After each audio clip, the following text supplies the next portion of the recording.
मनोज जी, पहले जहांगीरपुरी में हिंसा हुई, हिंसा के बाद बुलडोजर अभियान वहां पर चला, उसको लेकर बवाल मचा, उसके बाद शाहीन बाग का नंबर आ गया, उसे चिन्हित किया गया। किस आधार पर शाहीन बाग में ही सबसे ज्यादा अतिक्रमण नजर आया जो इसे चिन्हित करा और वहां पर अब बुलडोजर अभियान की तैयारी है? नेहा जी, मुझे लगता है ना कि इसको कुछ लोग जो है केवल उनको जहांगीरपुरी और शाहीन बाग ही दिखता है।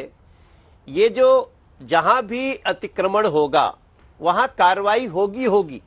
आपको पता होगा, आज से पहले मैं गोकुलपुरी में एक सीलिंग का विरोध करते हुए माननीय सुप्रीम कोर्ट तक लड़ाई लड़ी।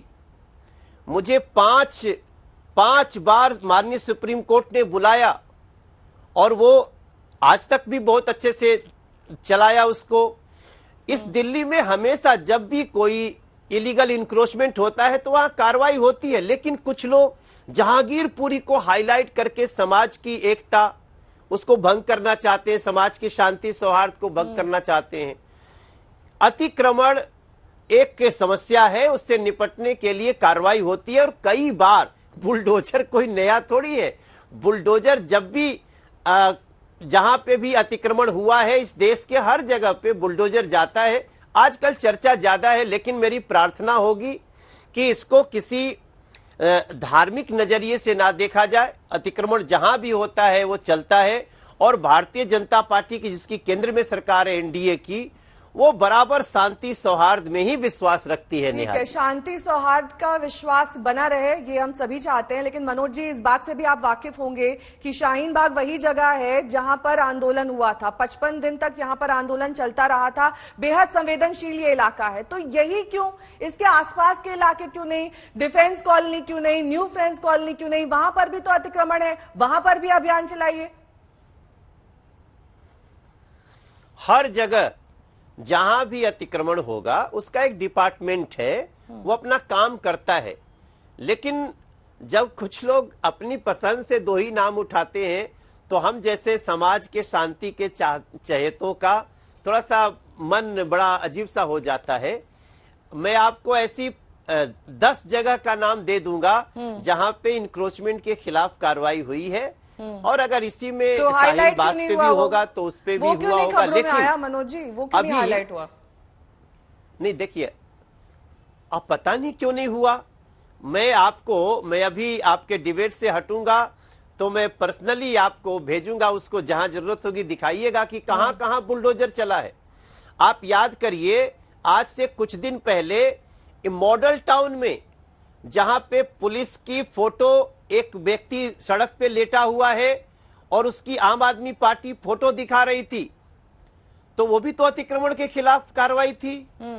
लेकिन वो बहुत नहीं चला और शाहीन बाग और जहांगीरपुरी चला जाता है। नहीं, तो इसमें जरूर में कुछ जब लोग ये अभियान चला दरअसल हैं। मनोज जी, तो उसकी टाइमिंग को लेकर सवाल खड़े किए गए। ये कहा गया कि जब वहां पर हिंसा हुई तभी ये क्यों याद आया कि वहां पर अतिक्रमण है, वहां पर अतिक्रमण तो बरसों बरस से है, तब क्यों नहीं चलाया गया अभियान?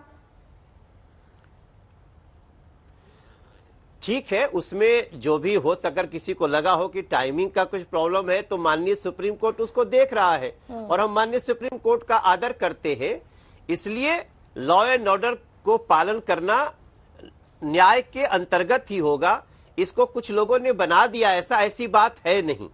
इसको लोकल जो दिल्ली सरकार है उसने भी बड़ी तरीके से इसको कम्युनल रंग दे रही है, जो ठीक नहीं है। इलीगल इंक्रोचमेंट किसी का भी हो, इंक्रोचमेंट किसी का भी हो, उस पे कानूनी कार्रवाई होनी चाहिए। नहीं, कानूनी कार्रवाई तो चल रही थी वहां पर मनोज जी। जब मस्जिद का अतिक्रमण हटाया गया तब कोर्ट का ऑर्डर नहीं आया था, ये कहा गया। जैसे ही मंदिर तक बुलडोजर पहुंचा, कोर्ट का ऑर्डर दिखा दिया गया, वहां पर आकर बुलडोजर रुक गया। ये तमाम आरोप लगे। लेकिन मैं आपको बताऊं, ये ऑर्डर तो जब भी आएगा तो उसका पालन करना ही है। लेकिन मंदिर वालों ने स्वयं इंक्रोचमेंट जो था उसको हटा लिया, तोड़ लिया। ये तस्वीर को लोगों ने देश में कम दिखाया है कि जो मंदिर था उस मंदिर का इंक्रोचमेंट खुद मंदिर वालों ने तोड़ दिया। तो अगर ऐसी बात हो जाए तो इसको मंदिर मस्जिद के एजेंडा से देखना नहीं चाहिए।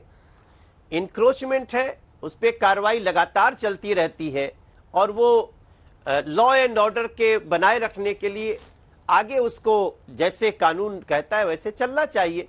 हम भी इस बात के समर्थक हैं नेहा जी कि कभी भी किसी जाति धर्म के आधार पर कार्रवाई न होनी चाहिए और न हम इस स्तर पे होने देंगे।